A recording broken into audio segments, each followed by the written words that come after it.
The voice there, Bruce Springsteen, and Prove It All a Night. You heard it, John's Own Radio, 88.5, the voice of the valley. 11 past 4, a little bit past the time that we advertised for a discussion that I think is quite important to have. We have with us Des Palm, and he's from an organization called CapeXit. It's my understanding that this is not a political party, but simply an organization that wants to get a referendum together for the possibility of an independent Western Cape. Des, have I summed that up correctly? Richard, you are exactly spot on. Thank you. Okay, tell us about all of this. Richard, first of all, good afternoon. Good afternoon to your listeners, and thank you for the opportunity to be on Zone Radio. You're welcome. Looking forward to this the whole week, so here we are indeed. Yeah, CapeXit, we started CapeXit registered as a NPC in January 2018, which is a non-profit company. And then June 2019, we became an NPO, which is a non-profit organization. It was started by 4 people who had the background of being involved in a bit of activism since 2013. We first had a group called the Western Cape Action Forum. However, in 2018, it really reached the stage where we decided that we have to formally structure an organization to solely strive for the single purpose and goal of achieving independence for the Western Cape. You are absolutely right. We're not political. We're not affiliated with any political party. We see it as a civic organization. And the reasoning behind it is quite simple. When you look internationally now, a lot of people will tell us that it's not possible, it will never be allowed, you can't secede. However, internationally, we've already had 231 countries that successfully seceded from their host countries. The latest of these were South Sudan, Kosovo, Montenegro, Serbia, East Timor. And interestingly enough, if you look at Africa, you look at Lesotho, Swaziland, and Namibia, which were all secessions and gaining independence. Correct. Our claim for independence is based on international law. People quite often quote the fact that in Spain they didn't succeed in the secession. The problem there was simply that the Constitution of Spain did not allow for fragmentation of the state of Spain. You look at our Constitution, Article 235, it does allow for secession or independence. However, we never had law that were underwritten to pin Article 235. So it is merely an article on the Constitution or in the Constitution. However, that is granting us the right to work towards a referendum and to mobilize people for a referendum. And our claim for independence will be based on Articles 1 and Article 20 of international law. Those articles state a group of people who shares a common history, a common culture, and a common language. Now, when you look at those requirements and you look at the Western Cape, if you look at the white and the brown people, the Khoi and the San and the Muslim folk, they are sharing those 3 requirements. The language being Afrikaans, as about 49% of the people in the Western Cape speaks Afrikaans. We obviously share the same culture and the same history. So those are the requirements that we are working towards, that we will fulfill. The first or the primary need or requirement for a referendum, though, is to have the majority support of the people. So that majority support must come from within the geographical area that wishes to secede, i.e. the Western Cape. We have done an economic viability study. Very few of your listeners may know this, but every year the Western Cape contributes far in excess of 200 billion rand to the national fiscus. And if we're lucky, we get 25% back. Mm. So that alone makes a staggering amount that can be invested locally into the province itself. We are looking at a direct democracy. In a direct democracy, we will look at models like Switzerland, we look at models like Singapore. So direct democracy simply means, basically you can bring it down to the simple sentence of government by the people, for the people. So we look at 6 district governments. which will be your 6 main areas in the Western Cape, and you will look at one very lean and very trimmed down central government. Not as many souls as we currently have in our government structure. And the people will elect, as per a normal election, they will elect the people they would like to see in the district governments. From the district governments, you will then obviously elect your representation in the central government. However, the idea behind the district government, and we have a problem nowadays with this mega city concept that we're living under. If you remember back, I would say in our youth, I would dare to say that in our youth we had municipalities and we had divisional councils. And those were the days you could actually walk into the town clerk's office and tell him that you're really not happy with something and you would be heard and there would be action. Today you literally have to wait for 4 years and hope that you can politically bring somebody to book or hold somebody accountable and get some transparency. With the district government, it will not be the case. In fact, if you look at a country like Switzerland, if they gather 10 or 15 or 20, there's a fixed number according to the proportion of the population. Let's say they gather 20,000 signatures, they may actually force a referendum from the specific canton on any issue. If they're not happy with the way things are being done, they can force a referendum. So that is the broader concept that we're looking at. Your other advantage of a district government is that you would employ local. You would employ people from your local communities first, and you will build up your municipal services, especially your police services, your fire services, your medical services from your local community, which works very well all over the world. So we need to go back to that type of system. What else can I share with you? We're looking at a TEAL system in terms of taxation. TEAL system works very simple. It is 0.5% charge on all funds coming into all bank accounts, and it's 0.5% on all funds going out of bank accounts. So you capture 1% in total. Okay. The economists looked at this and they reckon that you will increase the current tax net 27 to 28-fold. So that plugs into the economic feasibility of the Western Cape being able to become. Okay, I've got a couple of questions. I hope I think that question, Riaz, that you put onto the WhatsApp about the organization being an NPO, I think that was answered.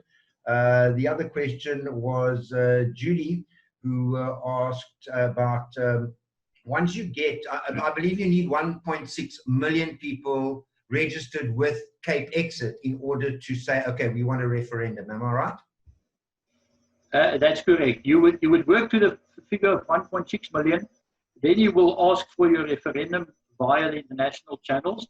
Then normally you'll have a period of a further 90 days until the day of the referendum. So you will carry on marketing the referendum or independence and achieve a margin to that 1.6, hopefully get to 1.8, 1.9. But 1.6 is the what we call the 50% plus one support.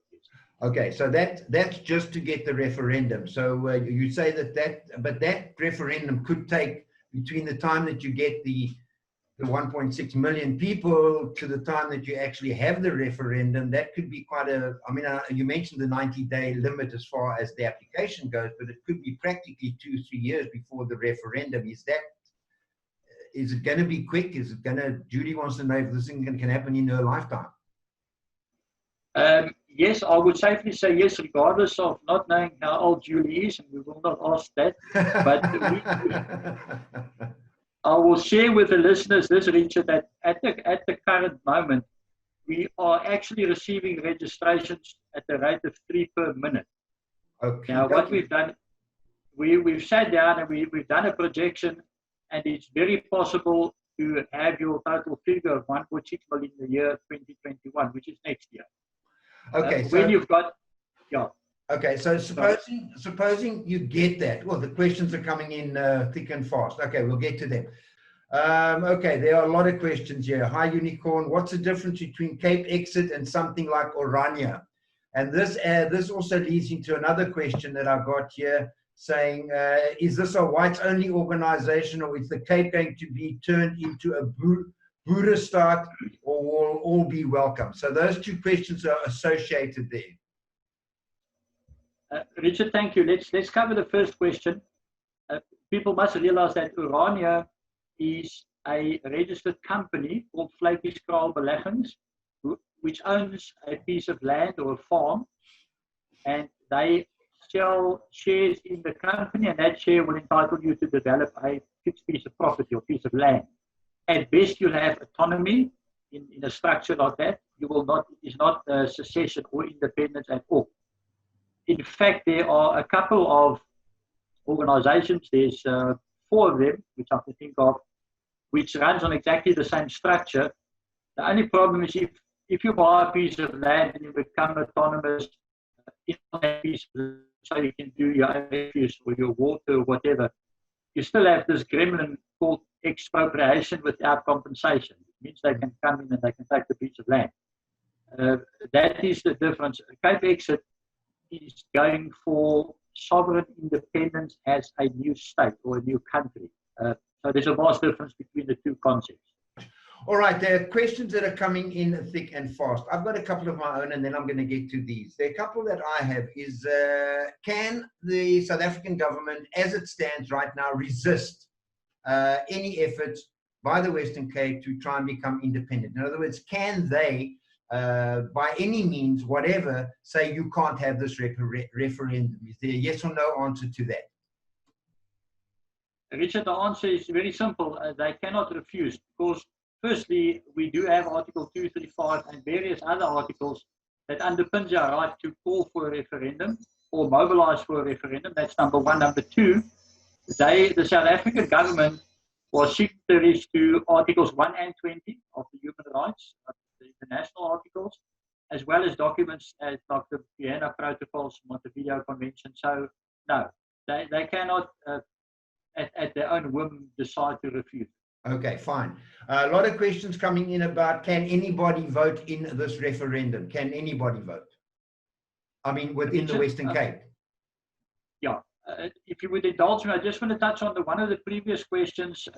Are we looking at having the Western Cape as a folk start or whites only? Okay. The answer is, yeah. The answer is very definitely no. Okay. CapeXit wants independence in the Western Cape for all who lives in the Western Cape.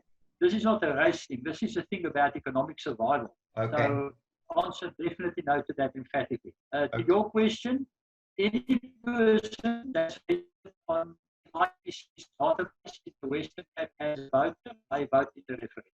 So anybody can vote in the referendum. It's anybody who is resident. In other words, it's going to be a referendum. You're going to have to go along and say, I live here, I can vote. Correct, but you have to be registered with the IEC, with the Independent Electoral Commission. That was going to lead me to my next question. Is this done under the oversight of the IEC?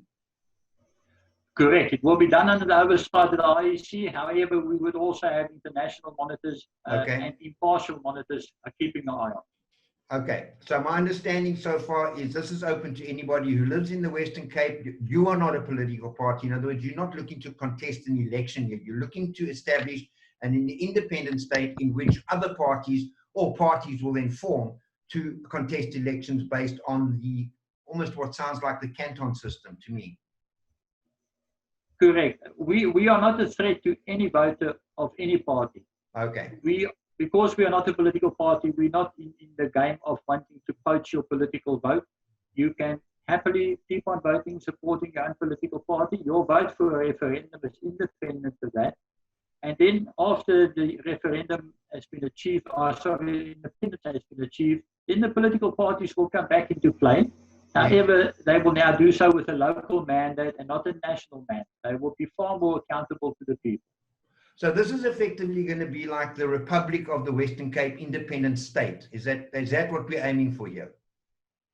I love it when you say that. The Republic of the Western Cape. Yes, that is what we're aiming for. Cool. So we all understand this. I just need to make this clear because I've had a lot of people say to me, yeah, but there is the Cape Party and there's this party and there's that party and the next party.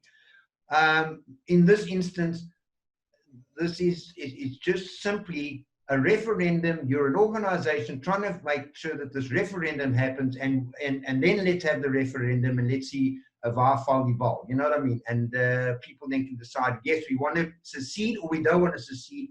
And it's like Brexit, basically. That's a spot on summary of it.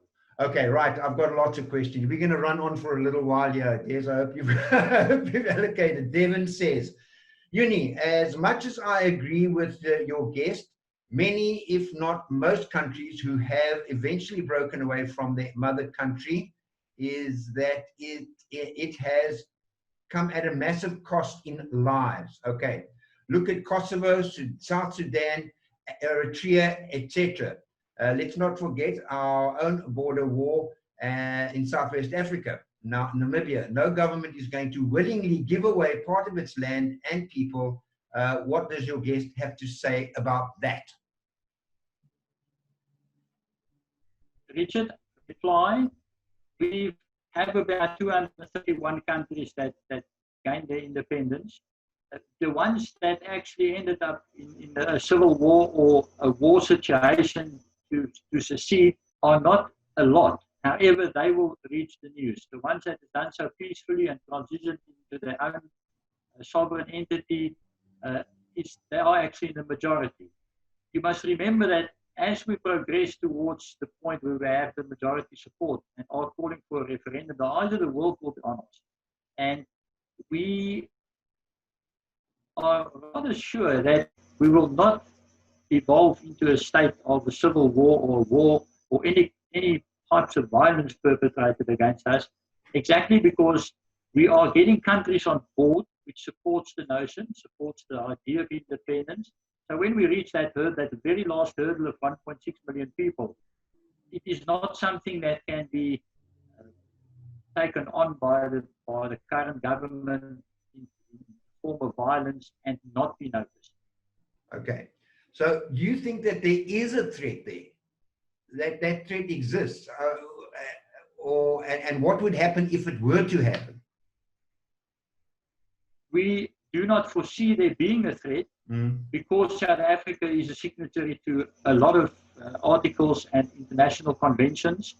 The perception at the moment is that independence can't be achieved so easily. There must be something that's going to happen, or you guys are going to have tremendous problems to achieve it.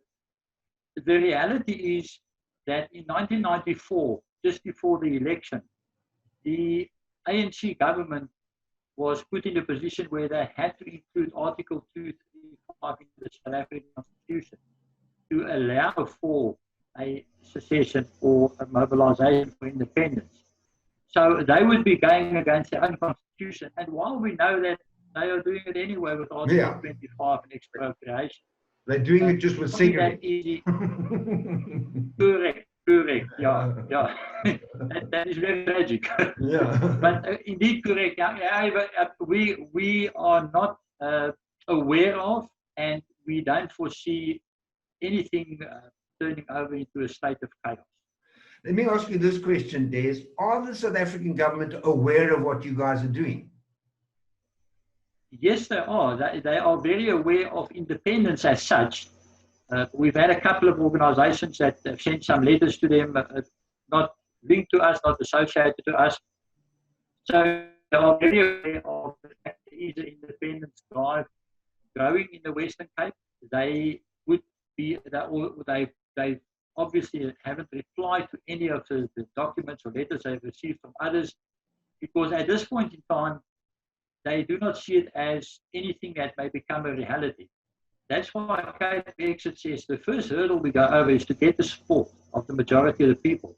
When I walk into your office and I say, Richard, here's a letter, I want to secede, and you will nod and look at me and smile and I will walk out.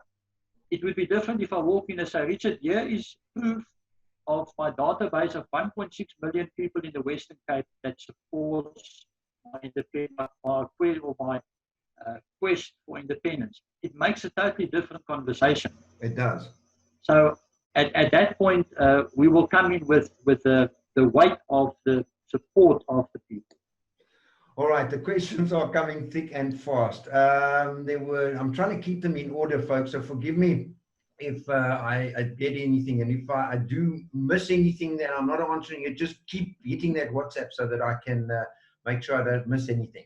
Okay, a whole lot of questions, all in a row, all from the same person whose name I do not know. But it says here, who will be allowed to vote in the referendum once the Western Capes get it? Now, we'll answer that question, everybody, correct? Everybody who lives here. Okay. Everybody who lives here and that's registered here. Okay, cool. Then what will the government of the new country look like? It will look, as I understand it, pretty much similar to the canton system, where you have sort of district governments all with almost like a federal system, really, loosely like a federal system. Okay, so we've got that question answered. Who decides who's in charge in the new country? Well, I guess it's the people in that federal system. Am I right? Absolutely. We are not, in fact, once we've achieved independence, CapeXit as an entity will disappear and we'll all enjoy our pension time. We are not jockeying for any position as a president or minister. We've got no vested interest in the government structure. It will absolutely be a vote from the people for whoever is going to govern. So if we wind this back, this gentleman has one more question, and then I want to ask you this. What about those people who don't live in the Western Cape? Well, then they're not part of it. Am I right? Yes, we get asked that question. It's very simple. Remember, the indigenous people of the Western Cape are the ones qualifying to demand a referendum and demand independence. So should anybody be outside the Western Cape and they belong to the indigenous groupings, they would obviously be able to immigrate into the Western Cape rather easily. They would be welcome here. People often ask us, what is the advantage for me if I sit in Johannesburg? The advantage is simply that a very safe haven is being created in a new country called the Western Cape, where you can always go to if you really need to get out of South Africa. Okay, I just want to qualify this because we've spoken about all sorts of groups. We've spoken about Muslims, we've spoken about brown people, we've spoken about white people, Afrikaans people. I need to ask this outright. What about black people living in the Western Cape? Black people that's currently living in the Western Cape, they will stay in the Western Cape. That's why we say independence is for all that lives within. I just want to... We will, I will just add, we will function as any other country does in terms of immigration. If you want to immigrate here, we are going to see if you can do any contribution to the economy, because this is about economic survival. So we want to have constructive participation in the economy. But you get some groupings that says the moment that the Western Cape turns independent, we will get all the blacks out. I cannot for the life of me see how somebody can say that, because how can you do that? You've got no grounds to do that. Exactly. If there's any, and we're getting a lot of black support. So if there's any black person listening to your show, I can assure you now, personally, from CapeXit's point of view, you will stay exactly where you are in the Western Cape. Okay. I tell you what, Des, even I'm getting taken by the number of questions coming through. I don't know if we're going to be able to get through all of them, but if it's okay with you, I'm going to continue this discussion because there clearly is interest. And if you've got the time, that is cool. One person here says, how are they marketing this to make people sign up, etc., etc.? Do people register? Okay, I can answer that question for you. Go to the website. The website is CapeXit.org, am I right? Correct, yes. And you can register on that website. It's very, very easy to do, very painless. And the other thing, folks, I will tell you, is that you can go to that website, and if you have any questions while you're deciding one way or the other whether you want to register, you can ask a question on that website, and you get an answer, and you get an answer very quickly. So any questions that you may not think were answered this afternoon during this discussion, you will get answers to your questions if you go and register. Or you don't need to register, you can ask the question before you register. I think that's how it works, Des. Richard, correct. And they're also welcome to send me an email to info@capexit.org, and we will also happily answer any questions. Okay, so there we go. Right, here we go. More questions, more questions. Goodness me.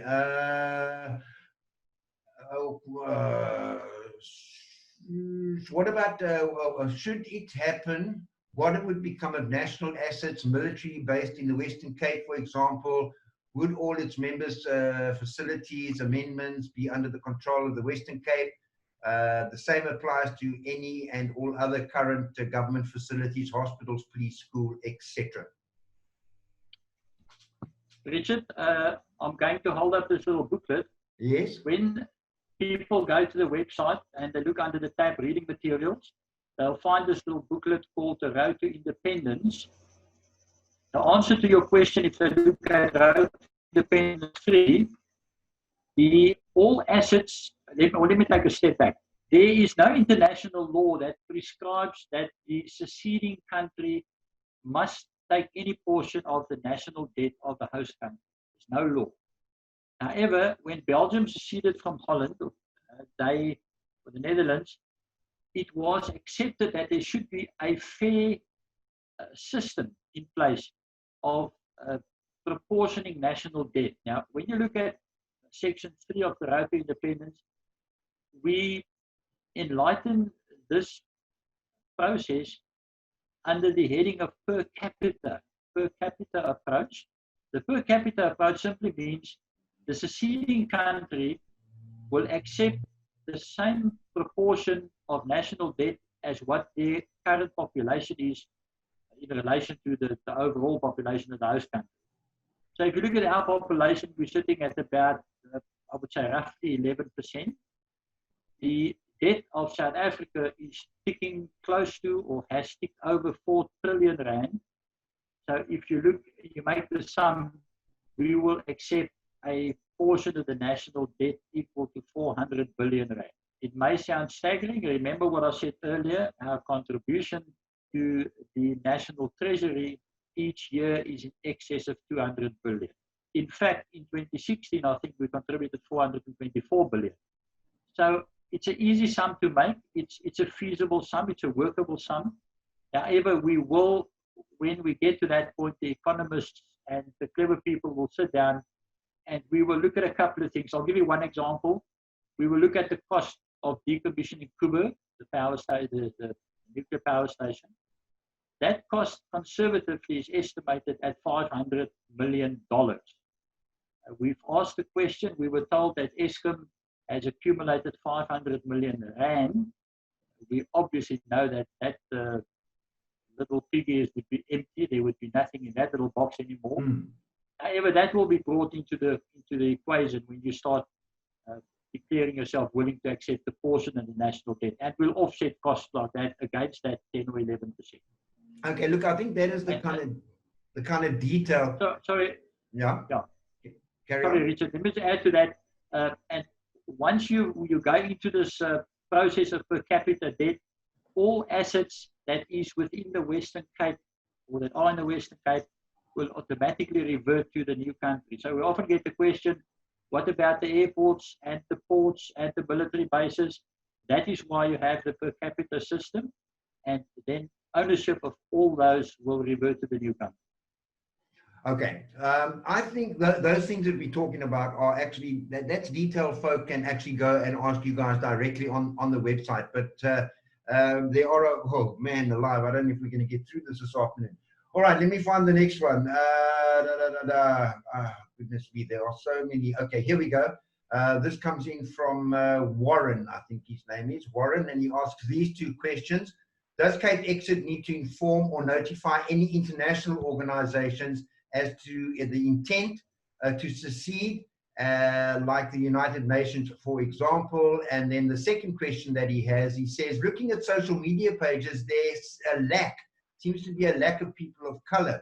Why are black and brown people reluctant to support CapeXit? So those are two questions, Warren. Correct. Your first question, the process will be that we will first, again, cross that hurdle of getting the 1.6 billion in support. Once we have the confirmed and provable database, which will then become an audited database, we will then inform the provincial government of our intention to ask for a referendum. Should they, because we must remember that under the Western Cape Constitution, the Premier of the Western Cape also has the powers to actually call a referendum. So that will be the first stop. Should they refuse, the second stop will be the South African government, and we will ask them for a referendum, showing them our proven support base. Again, coming back to the cigarette saga, it seems like even if the Western government decides this national government may still say no. But that will be then the due diligence you'll have to do. And once we've, and this will take place in a very short period of time. talking about days and weeks, not months and years. And at the same time, we will then inform the international instruments like the United Nations and the Den Haag people that this is our intention. We've been rejected by both the provincial and national governments. And we've been rejected asking for a referendum which is in line with our constitutional rights to do. And then we will send that request to the international community. So they really only need to get involved, these international people, if there's a problem doing this under the rules that, in other words, if your proposal is rejected, the referendum is there, the people support the referendum and the government says, no, you can't do that, we don't want to do that, then we need to approach international bodies like the United Nations and the like. Is that the correct summary? That's correct. We will, let's say either provincial or national government says yes, we will then only involve the international community in terms of monitoring the election or the referendum and make sure that it's a fair outcome to that. The only other requirement would be that you must have one country who is actually a member of the United Nations to support your quest for independence. And at the moment, we are getting good feedback from more than one country. Okay, so that answers, I think that answers the question that came in from Guido. Guido, you can check your question on the WhatsApp, and I hope that answered that, because his question was what progress is being made with the international support. But clearly you are working on that, but it's not essential that we get that, with the exception of the one country that you need to support your bid for independence. It's unnecessary unless we have problems doing it in the Western Cape, and we have to then appeal to these bodies. That's the way I understood it. Okay, cool. I hope that answers your question. And Guido's asking a question that I was going to ask as well. Where do we stand as far as the 1.6 is concerned at this stage? At this point in time, Richard, we're moving very strongly towards the 200,000 mark, or the 200,000 level. One must remember, though, that you do find yourself in a position where you reach a tipping point, which then people will just take up and fly with us and register, support it. We've seen that over the past, I think, 3 weeks, where our registrations, like I said, jumped up to the ratio of about 3+ per minute. If you take our Facebook support, our Facebook is only a marketing medium. It's not indicative of our full and total support or registered support. But our Facebook numbers jumped from 14,000 to 28,000. Okay. All right, basically doubled. Okay, Bill Harrington asked a question, which I think we've already answered, Bill. He says, will there be support systems in place after independence for minority group who want to move to the Western Cape and stay there, like housing and work?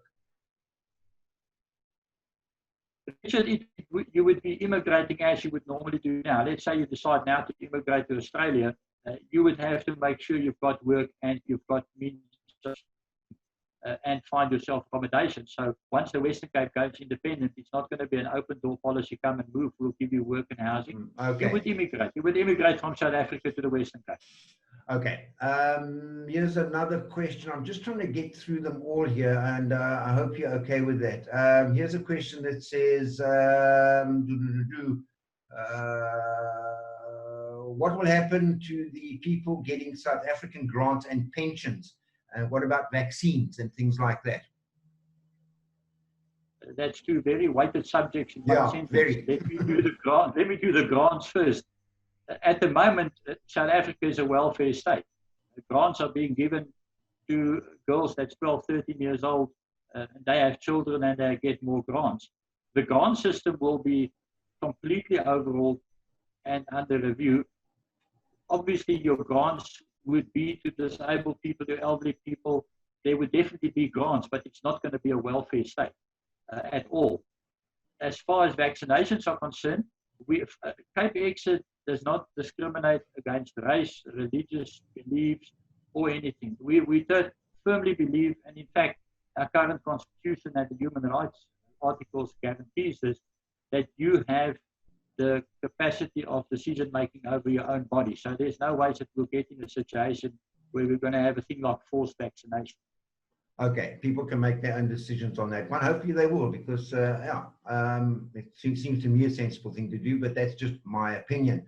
Okay, this question is, okay, I think we need to just, before I ask this question, just pause and just sum up here quickly. For the folk that are listening to us and that have maybe joined us a little late, CapeXit is not a political party. They are just an organization that is registered as an NPO who are trying to raise sufficient people to sign in on the idea of having a referendum. How the government will look and what government that will form the government will take will be for the people of the Western Cape to decide if there's a decision. The majority decision is to secede. So how that government, they have made suggestions, CapeXit have made suggestions on forms of government, but they haven't dictated that this is how it should look. So I'm guessing that once independence is on the cards, if it is, then there's going to be discussions between different groups as to how interest groups who will have a conversation pretty much like what was that thing called Cadessa? Was it called Cadessa or something like that? Where people will get around a table and discuss and thrash out the form that this government will take. They're suggesting at this stage something that looks similar to a federal system or a canton system, but they're not dictating that. Am I right? You are so right. I think I'm going to plug you straight into our marketing department. No, don't do that. Don't do that. So this then, against that background, this question, why does CapeXit think they have the right recipe for independence and what makes them so special? Now, I'll let you answer that, but my guess is that they're not thinking that they're too special. They're thinking that if they can get enough people to have a referendum, then their task is done. There's over to you. Richard, you're absolutely correct. In fact, when you read the Road to Independence, it starts off by saying we are very ordinary people who has decided that we cannot possibly carry on like this. There's no future economically. Absolutely, we are not special by in any shape or form or means. We are open to anybody putting a better working plan on the table, and we will listen to that.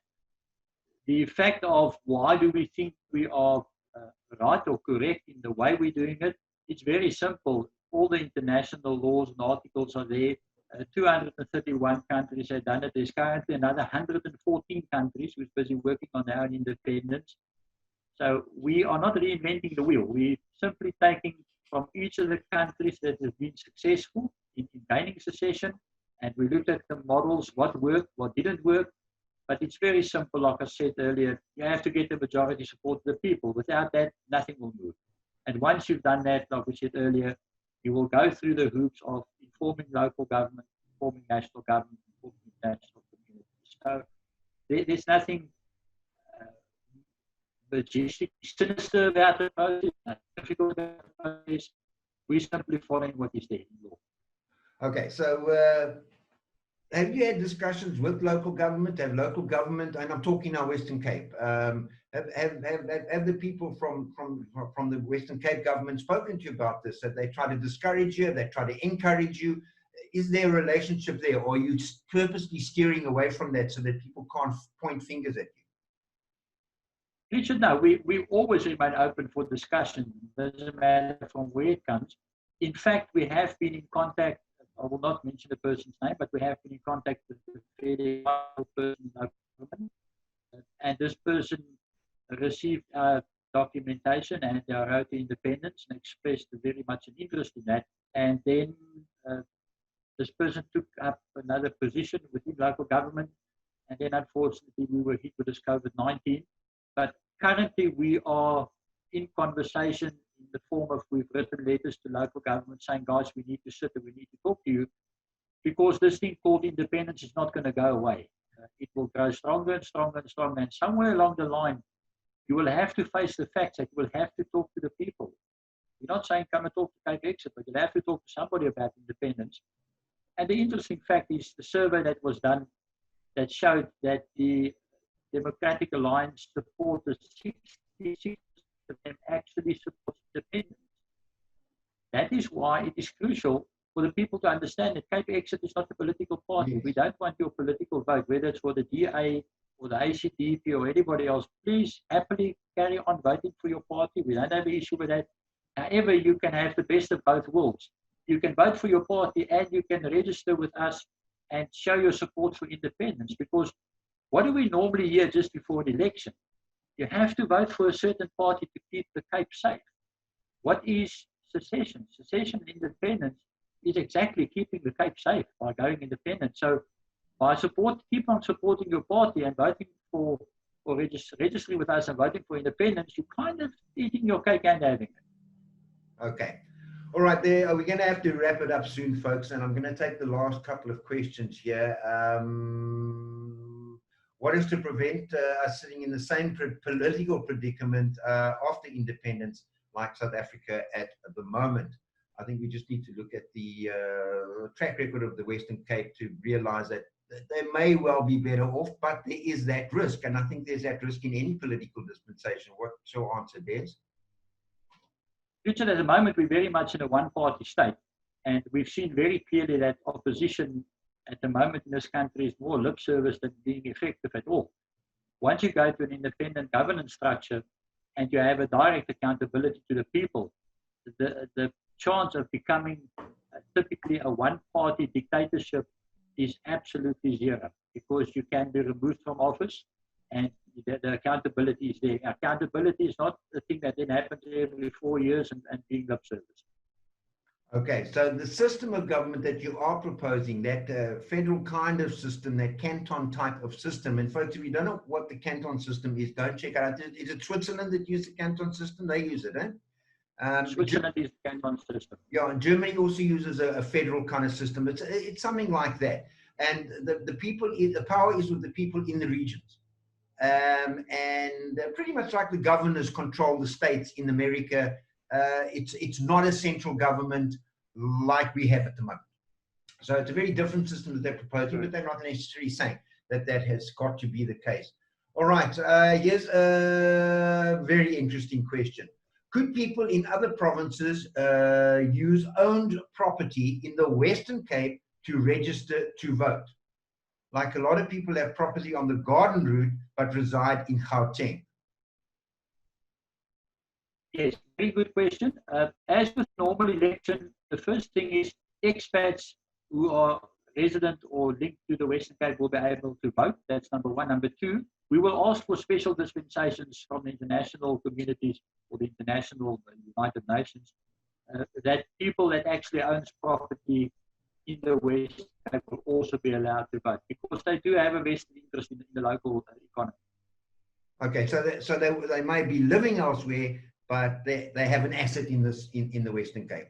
Okay, that's in the referendum. We're only talking referendum here. We're not talking government now. We're talking referendum.